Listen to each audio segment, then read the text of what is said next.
She's a cell phone mama. Cell phone mama. She's a cell phone mama. Cell phone mama. She's a cell phone mama. Just checking everything back home.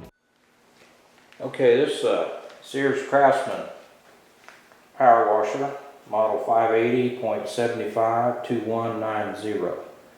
And motor works good, but it doesn't get hardly any water coming through the pump, and it doesn't make any pressure. So today I'm going to see if I can get that pump off and figure out what to do with it. I got it sitting on the bench right here, and the reason it's sitting on the bench and not tilted back is because I did that and the gas and oil started running out of it, so that ain't cool. So you just set it up there and put a couple of 2x4s under the end. You can still get to the pump pretty easy, and I think it's the best way to do. Anyway, also when you take those pump bolts out, that motor just sitting on the frame. So again, if you tilt it back, that motor will come off the frame. So again, best way is just work on it just like this. Okay, I'll try to hold this still, but this is the pump from underneath the power washer. It's held on by 3 Allen bolts. There's a nut on the top side, but it shouldn't turn. I think you'll have to use an Allen wrench from the bottom to loosen it. Anyway, one thing that I found out already is this whole power washer is metric. So I had to go buy another Allen wrench. I guess I'm going to have to finally convert, but man, I hate it. Anyhow, I'm going to take this off now, and then we'll move on from there. Okay, I've already taken 2 of the 3 bolts out. I'm going to take out the last one. Be prepared for a little bit of water to come out. So don't put your sharp wire right under it. Now it's on a keyed shaft. You have to work it back and forth just a little bit. Yeah, it'll come off. Here's the metric bolt. Anyway, you better get you one of these because it's on there pretty good. Okay, got the pump off. And one thing you got to decide when you're doing a job like this is how much time you got to do it. And I went and checked with Sears how much for a new pump instead of tearing into it. But the new pump's $165, and then that's the number they tell you, and then they're going to stick $10 or $15 on there for tax and handling and all that business. So you're going to have $175 in a new pump, and this whole washer is probably $350 new when I bought it, so half the value of that washer. So anyway, I decided to get into it. I'm retired, so I got time, and see what I can do for less money. Okay, here's the underside of the motor, and you can see the keyed shaft there. And of course, when you go to put this thing back, you're going to have to line that up. And what I suggest is find that, where is it? Find that key position here and make a mark on the casting, and that way you can line it back up and the holes will line up back with the motor for assembly. Okay, this pump's got some check valves inside, and since this shaft turns all right, but I suspect that there's something wrong with these check valves. And inside of here is there's an oil reservoir, and I believe it's got a wobble disc in there. So when this shaft turns, this disc goes around like this, and then it operates some pistons inside of here. So there's 3 valves in this area, and then there's 3 more valves underneath the cap here. So what I suggest is first take these off, because I've already loosened these, and believe it or not, they permatext them. So they're very difficult to get off, and be prepared for a struggle to get them off. Even though they got their O-ring seals, they still permatexted for some reason. Anyway, I'm going to put that in the vise here. And then we'll get these out. After that, there's 3 more Allen bolts on top that we can take loose, and then this cap will come off. Okay, I got 2 of the 3 screws out. The 3rd one's out, and took out these caps. There's what they look like, with an O-ring and everything. And then turn it over, and okay, you got these seals, little plastic keepers here, like that. And one of them didn't come out of the hole, so to get that out, I made a tool out of baling wire. Every shop's got to have plenty of baling wire. Anyway, it's got the ends bent on it like that. Just put it in here, spread it out, work that washer out of there. That's a cup washer, so we want to save these and put them back when we're done replacing the valves. Okay, I used some needle nose pliers to get the valves out, and unlike a lot of videos you see, this one didn't go as easy as you might think. Virtually every single one of them was either already destroyed or it was destroyed when I took it out. And so I spent a good deal of time trying to get the pieces out of there. Some of them, like a couple of these, were actually pushed down through the port, and I like never got them out of there. Maybe you can see in where I'm talking about here. There's like a port there at the bottom of the hole, and it was pushed through that hole. And the only thing that I can think of that would have done that is this pump froze up last winter. Must be it. And when that ice was in this hole, it expanded and pushed that plastic down through there, because these are bigger than the hole.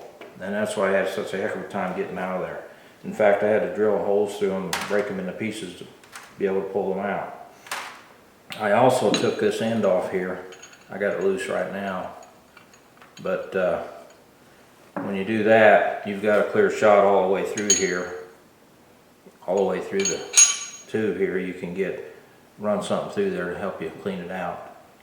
So anyway, you could see what a mess. In fact, one of them, this wouldn't come out unless I put a screw in it and pulled it out.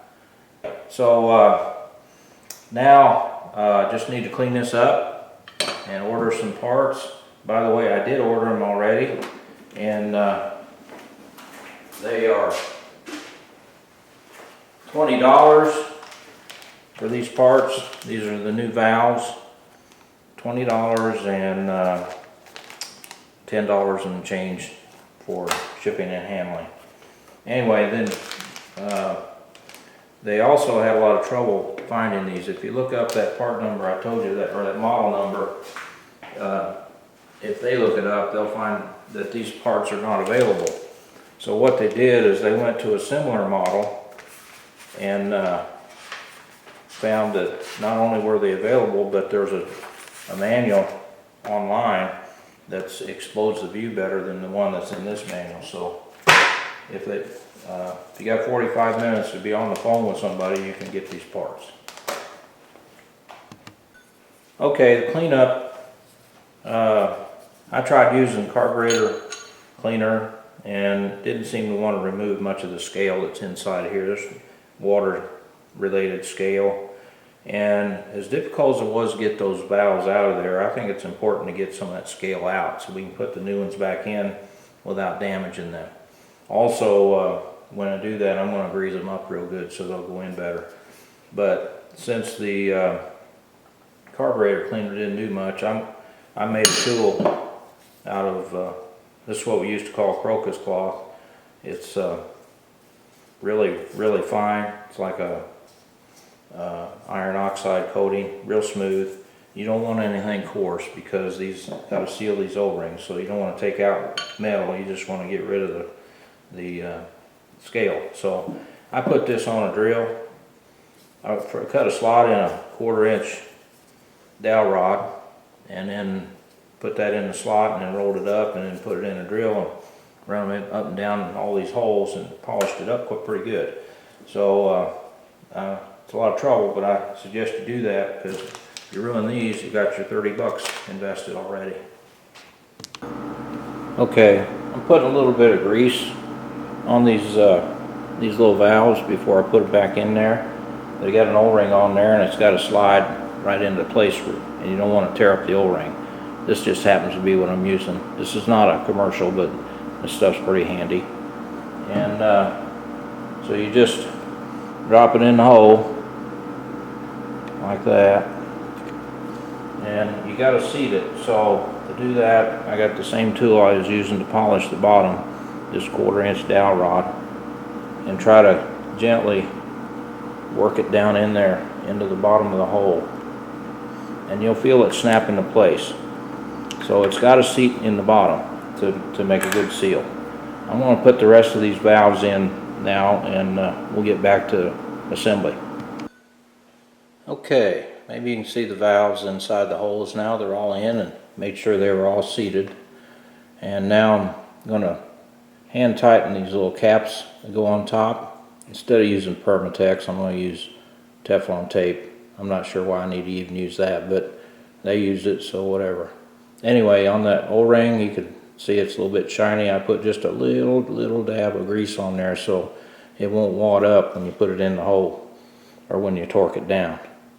Now, I'm not going to torque these right now. I'm going to wait until I get this cap back on, because I can get a better hold on it that way. So anyway, I'm just going to put them in finger tight right now, and we'll come back and torque them up later. Okay, next I'm going to put this sensor back in, and I'm using Teflon tape, and get that in there and put it back together.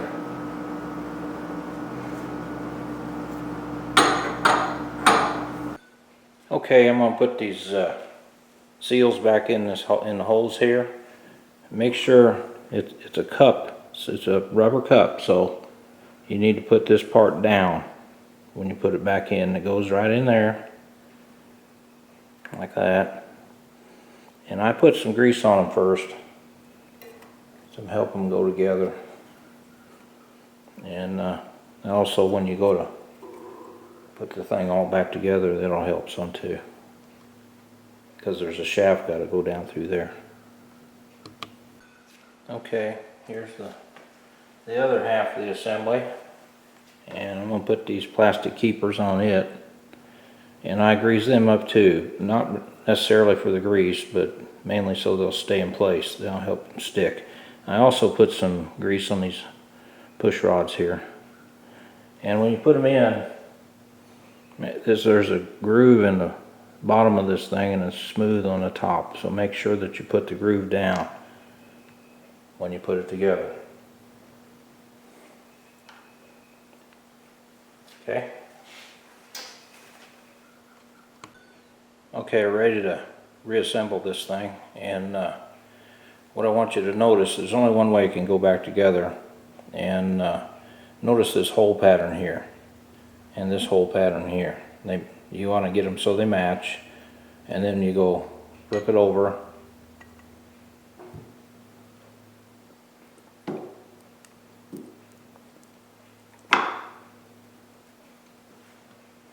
Alright, start putting the bolts in. Alright, I want to make sure you tighten these up evenly, but on the other hand, you don't want to over torque them either. This is just a die cast, and I think it doesn't take much to break it.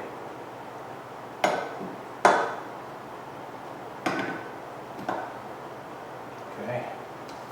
Now, still gotta torque these 3 bolts. Once again, I wouldn't go as tight as they did.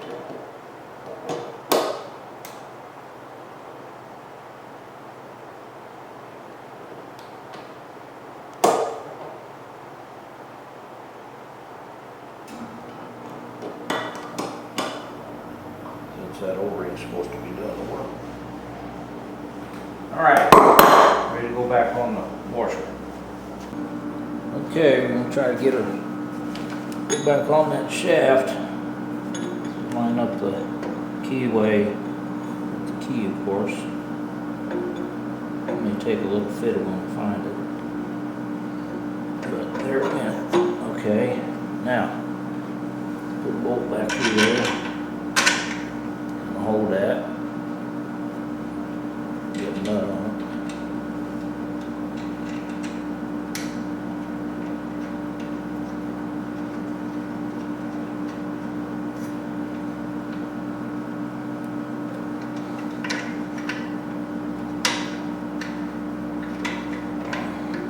Anyway, that'll hold it for the moment and get the other bolts in it.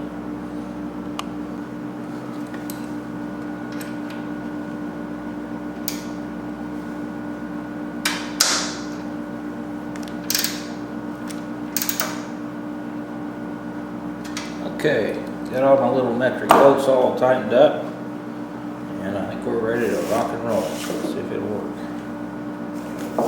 Keep your fingers crossed. Give this thing a try. It's fine, water going through it.